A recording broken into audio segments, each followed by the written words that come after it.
Top quality और consistent performance के लिए सिर्फ सिल्वर पंप नाम याद रखना। ಸೆಂಚುರಿ ಸ್ಟಾರ್ ಶಿವರಾಜ್ ಕುಮಾರ್ ಅವರ ಹುಟ್ಟುಹಬ್ಬದ ಸಂಭ್ರಮ 63ನೇ ವರ್ಷದ ಬರ್ಡೇಗೆ ವಿಶ್ ಮಾಡಲಿಕ್ಕೆ ಕಾಫಿನಾಡು ಚಂದು ಬಂದಿದ್ದಾರೆ. ಸೊ ಪ್ರತಿ ಬಾರಿ ಅವರ ಮನೆಗೆ ಬರ್ತಾ ಇರ್ತಾರೆ. ಶಿವಣ್ಣ ಅವರ ಅಪ್ಪಟ ಅಭಿಮಾನಿ. ಚಂದು, ಪ್ರತಿ ಬಾರಿ ಬರ್ತಾ ಇರ್ತೀರಿ. ಲಾಸ್ಟ್ ಟೈಮ್ ವೆಡ್ಡಿಂಗ್ ಆನಿವರ್ಸರಿ ದಿನ ಕೂಡ ಬಂದಿದ್ರಿ. ಸೊ ಇವತ್ತು ಹೇಗೆ ವಿಶ್ ಮಾಡ್ತೀರಾ? ಏನು ಅನ್ಸುತ್ತೆ? ಶಿವಣ್ಣ ಅಂದ್ರೆ ಎಷ್ಟು ಅಭಿಮಾನ ನಿಮಗೆ? ಮತ್ತು ಶಿವಣ್ಣ ಪುನೀತ್ ಅಣ್ಣ ಅಂದರೆ ನಂಗೆ ತುಂಬ ಇಷ್ಟ.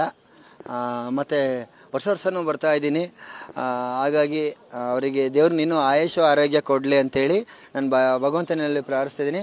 63 ವರ್ಷ ಅಂತಲೇ ಅವರಿಗೆ ಕಾಣಿಸ್ಕೊಳಲ್ಲ. ನೀನು ಒಂದು 43 ವರ್ಷ ಹಂಗೆ, ನಾನೇ 43 ವರ್ಷ ಆ ಥರ. ಅವರೇ 43 ವರ್ಷ ಹಂಗೆ ಕಾಣ್ತಾರೆ ಅಣ್ಣ. ನಾನೇ 20 ವರ್ಷದ ಹುಡುಗನ ಥರ ಆ ಥರ ನಾವು ಇಬ್ಬರಿಗೂ ಏಜ್ ಆದಂಗೆ ಕಾಣಿಸ್ಕೊಳಲ್ಲ. ಹಾಗಾಗಿ ಇನ್ನೂ ಅವರು ಚೆನ್ನಾಗಿರಲಿ ಆರೋಗ್ಯದಿಂದ ಅಂಥೇಳಿ. ಮತ್ತು ಅವ್ರದ್ದು ಜೋಡಿ ಯಾವತ್ತಿದ್ರೂ ಶಿವಪಾರ್ವತಿ ಥರನೇ ಇರಬೇಕು ಅಂತ ನಾನು. ಅವರ ಯಾವ ಸಿನಿಮಾ, ಯಾವ ಪಾತ್ರ ನಿಮಗೆ ತುಂಬ ಇಷ್ಟ? ಯಾವಾಗಿಂದ ನಿಮಗೆ ಅಭಿಮಾನ ಶುರು ಆಯಿತು ಅಂತ? ನಾನು ಅವರು ಎಲ್ಲ ಫಿಲ್ಮ್ಗಳನ್ನು ನೋಡ್ಕೊಬಂದಿದ್ದೀನಿ. ಪುನೀತ್ ಅಣ್ಣರದು ನಾನು ಒಪ್ಪು ಫಿಲಮಿಂದ ನೋಡ್ಕೊಬಂದಿದ್ದು. ಯಾಕಂದರೆ ಅವ್ರು ಸಣ್ಣ ಹುಡುಗರಲ್ಲೇ ಫಿಲ್ಮ್ ಮಾಡಿದ್ರು ಪುನೀತ್ ಅಣ್ಣರು. ಅವಾಗ ನಾನು ಹುಟ್ಟಿಲ್ಲ.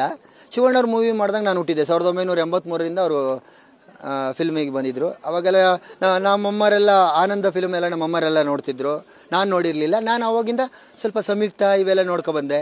ಆಮೇಲೆ ಇದು ಅದಾದಮೇಲೆ ಇದು ಮುತ್ತುಂಜಯ ಅವೆಲ್ಲ ಇದೆಲ್ಲ ನೋಡಿದಿರಲ್ಲ. ಮುತ್ತುಂಜಯ ಮತ್ತು ಇದು ನಮ್ಮ ರಾಘವಣ್ಣರದು ಗಜಪತಿ ಗುರುಭಂಗ, ನಂಜುಂಡಿ ಕಲ್ಯಾಣ ಅವೆಲ್ಲ ನೋಡ್ಕೊಂಡು, ಮನೆ ದೇವರು, ಹಳ್ಳಿ ಮೇಷ್ಟ್ರು ಅವೆಲ್ಲ ಎಲ್ಲರ ಫಿಲ್ಮ್ಗಳನ್ನು ನೋಡ್ಕೊಬಂದಿದ್ದೀನಿ, ಕನ್ನಡ ಫಿಲ್ಮ್ಗಳನ್ನ.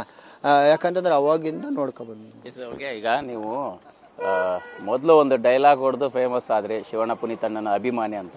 ಸೊ ಈಗ ಅವ್ರಿಗೆ ಬಂದು ವಿಶ್ ಮಾಡ್ತಾ ಇದ್ರಿ. ಫೈನಲಿ ಏನಂತ ಹೇಳ್ತೀರಿ ಇವತ್ತು 63ನೇ ಬರ್ಡೇ ಅಂತ? 63ನೇ ನಾನು ಪುನೀತ್ ಅಣ್ಣ ಶಿವಣ್ಣನವರ ಅಭಿಮಾನಿ. ಕರ್ನಾಟಕದ ಜನತೆಗೆ ಕಾಫಿನಾಡಿ ಚಂದ ಮಾಡ್ತೀರ ನಮಸ್ಕಾರಗಳು. ಅಲ್ಲಿದ್ದಾರೆ ಶಿವ, ನಿನ್ಮೇಲೆ ನೋಡು ಅವ. ಈ ಶಿವನ್ ಎದುರಕೊಂಡ್ರೆ ನೀನಾಗ್ತೀಯ ಅನಾಥ ಶವ. Call me OG original gangster. Thank you. ಇದಿಷ್ಟು ಕಾಫಿನಾಡು ಚಂದು ಅವರ ಮಾತಾಗಿರ್ತಕ್ಕಂಥದ್ದು. ಕ್ಯಾಮ್ರಾ ಪರ್ಸನ್ ರಘು ಜೊತೆ ಮಾಲ್ತಾ ಚೆಗಿನ್, TV9 ಬೆಂಗಳೂರು.